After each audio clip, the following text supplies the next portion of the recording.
வாழ்க வையகம், வாழ்க வையகம், வாழ்க வளமுடன். நாளொரு நற்சிந்தனை. இன்று ஜூலை 21. அருள் தந்தை அவருடைய நாளொரு நற்சிந்தனையில் இன்று நாம் பார்க்க இருக்கும் தலைப்பு நமது துறை.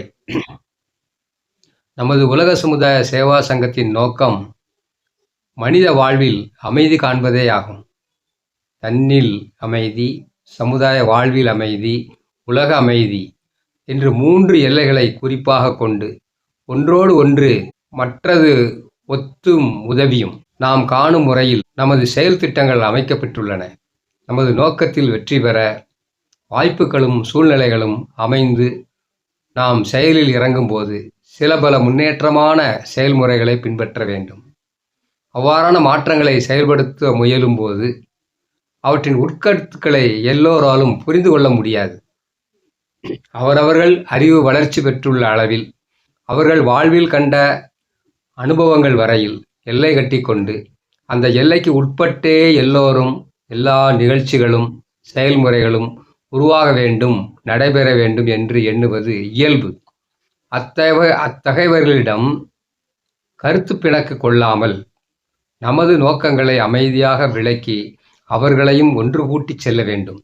நமது நோக்கம் உலக அமைதி, நமது செயல்முறை தொண்டு, நமது துறை ஆன்மீகம், அருள் விளக்கம், யோகம். இவற்றில் பிறரை கட்டுப்படுத்த இடமே இல்லை. ஒவ்வொருவரும் தம்மைத்தாம் தகுதியாகவும் இனிமையாகவும் சீரமைத்தும் கொள்ள வேண்டும்.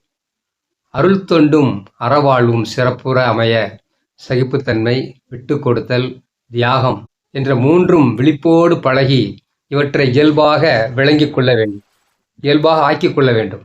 ஒவ்வொருவரிடமும் நிறைவும் இருக்கின்றது, குறையும் இருக்கும்.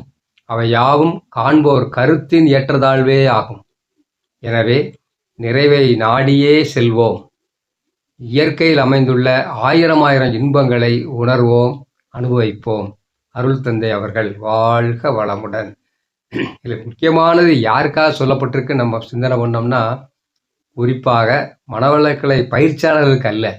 மனவளக்கலை சேவை செஞ்சுட்டு இருக்காங்க இல்லைங்களா, அறக்கட்டளையில் பொறுப்பில் இருக்கிறாங்க, ஆசிரியர்கள், பேராசிரியர்கள் எல்லாம் இருக்கிறாங்கல்ல, அவங்களுக்காக அருள் தந்தை அவர்கள் கூறிய முக்கியமான கருத்தாக நாம் எடுத்துக்கொள்ள வேண்டும். நம்ம நோக்கம் உலக அமைதி, பெரிய நோக்கம்.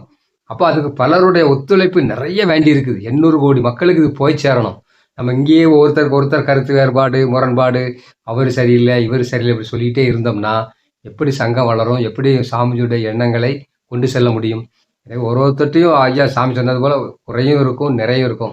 நிறைவை எடுத்துக்கொள்வோம், அவற்றை என்ன சிறப்போ அதை நாம் பயன்படுத்தி கொள்வோம். குறைய கண்டுக்க வேண்டாம், அது இறைநிலை பார்த்துக்கும், அவ்வளோதான். சரிங்களா?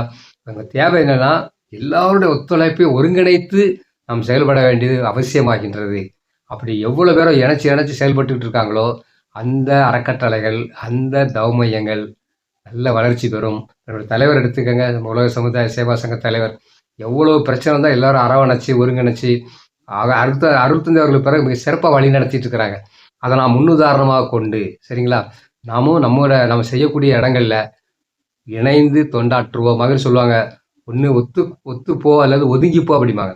சப்போஸ் ஏதோ ஒரு கருத்து வேறுபடினா விலகி இருக்கலாம், ஆனால் நம்ம அங்கே போய் என்ன செஞ்சுட்டு கூடாங்க, முரண்பாடாக யாருக்கும் இடையூறாக நாம் இருக்க கூடாது. நம்ம நோக்கம் அருள் தந்தையுடைய கனவாகிய உலக அமைதி என்ற அளவிலே தொண்டு சேர வாய்ப்பு எல்லாருக்கும் கிடைக்காது. நமக்கு இறையருள் கொடுத்துருக்குது, சாமி நம்மளை தேர்ந்தெடுத்திருக்கிறாங்க. அந்த தொண்டை மன நிறைவோடும் மகிழ்ச்சியோடும் குரு காட்டிய வழியில் செய்வோம், நாமும் உயர்வோம், இந்த உலகம் உயர்வடைய நாம் தொண்டாற்றி இன்பம் காண்போம் என்று கூறி நிறைவு செய்கிறேன்.